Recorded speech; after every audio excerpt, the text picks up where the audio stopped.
இப்போது புதிய அறிமுகம் ஆச்சி ஹோட்டல் சாம்பார் 50 கிராம் ரூபாய் 20 மட்டுமே.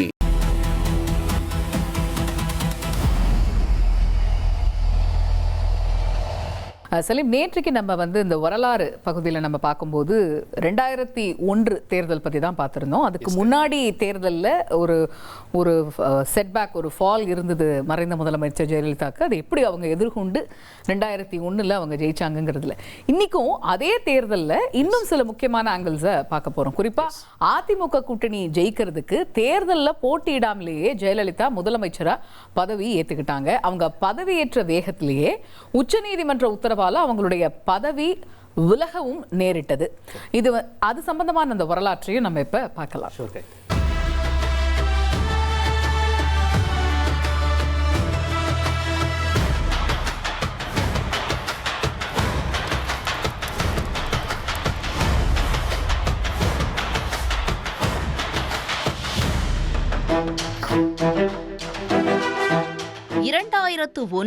சட்டப்பேரவை தேர்தல்ல அதிமுக கூட்டணி அமோக வெற்றிய வசமாக்க ஜெயலலிதா முதலமைச்சரானாங்க.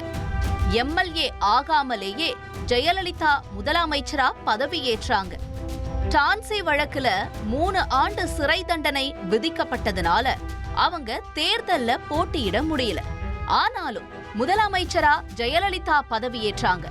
தேர்தல்ல போட்டியிட 4 தொகுதியில ஜெயலலிதா தாக்கல் செஞ்ச வேட்புமனுவே தள்ளுபடி செய்யப்பட்ட வேளையில ஆளுநர் ஃபாத்திமா பீவி அவரை முதலமைச்சரா பதவியேற்க அழைச்சது விமர்சிக்கப்பட்டுச்சு.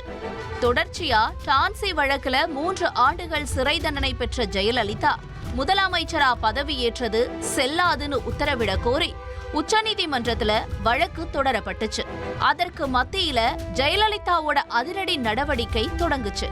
சென்னையில பாலங்கள் கட்டினதுல ஊழல்னு முன்னாள் முதலமைச்சர் கருணாநிதி வீடு புகுந்து கைது செய்யப்பட்டது நாட்டையே உலுக்குச்சு.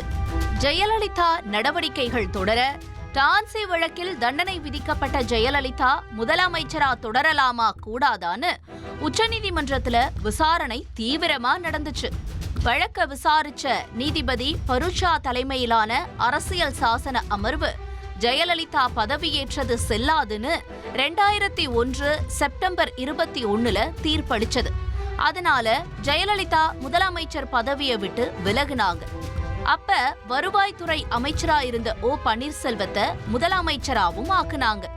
இதற்கிடையில டான்சி நிலபேர வழக்கு, அப்புறம் கொடைக்கானல் பிளசன்டே ஹோட்டல் வழக்குல தனக்கு தண்டனை விதிக்கப்பட்டதற்கு எதிரா ஜெயலலிதா தாக்கல் செஞ்ச மேல்முறையீட்டு வழக்க சென்னை உயர்நீதிமன்றம் விசாரிச்சுட்டு வந்துச்சு.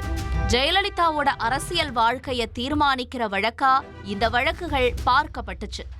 2001 டிசம்பர் 4ஆம் தேதி இந்த 2 வழக்குலையும் இருந்து ஜெயலலிதாவை விடுதலை செய்யறதாகவும் அவருக்கு விதிக்கப்பட்ட தண்டனைய ரத்து செய்யறதாகவும் உயர்நீதிமன்றம் உத்தரவிட்டுச்சு. இந்த உத்தரவால ஜெயலலிதா தேர்தல்ல போட்டியிட ஏற்பட்ட தடையும் அவர் முதலமைச்சரா தொடர்றதுக்கு ஏற்பட்ட தடையும் உடைஞ்சது. அப்ப ஆண்டிப்பட்டி தொகுதியில போட்டியிட போவதா அறிவிச்சாங்க. ஜெயலலிதா போட்டியிட ஏதுவா அந்த தொகுதி எம்எல்ஏவா இருந்த தங்க தமிழ்ச்செல்வன் தன்னோட எம்எல்ஏ பதவிய ராஜினாமா செஞ்சாரு. தொடர்ச்சியா 2002 பிப்ரவரியில நடந்த ஆண்டிப்பட்டி இடைத்தேர்தல்ல போட்டியிட்ட ஜெயலலிதா 78,437 வாக்குகளை வாங்கி ஜெயிச்சாங்க. அவருக்கு எதிரா திமுக களமிறக்கின வைகை சேகர் 37,236 வாக்குகளை பெற்று தோற்றாங்க. ஜெயலலிதாவுக்கு எதிராக போட்டியிட்டவங்கள்ல திமுக வைகை சேகர், மதிமுக ஜெயச்சந்திரனை தவிர்த்து புதிய தமிழகம் கிருஷ்ணசாமி உட்பட 21 பேரு டெபாசிட்டை இழந்தாங்க.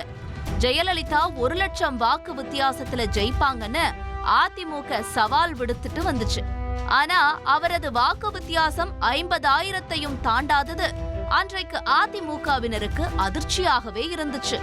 1984 தேர்தல்ல அமெரிக்காவில இருந்தே எம்ஜிஆர் ஆண்டிப்பட்டியில ஜெயிச்சிருந்தாரு. அந்த தொகுதியில சென்டிமெண்டாக களமிறங்கிய ஜெயலலிதா வெற்றிய வசமாக்கினாங்க. தொடர்ச்சியா ஓ பன்னீர்செல்வம் முதலமைச்சர் பதவியை ராஜினாமா செய்ய 2002 மார்ச்ல மீண்டும் முதலமைச்சரா ஜெயலலிதாவே பதவியேற்றாங்க.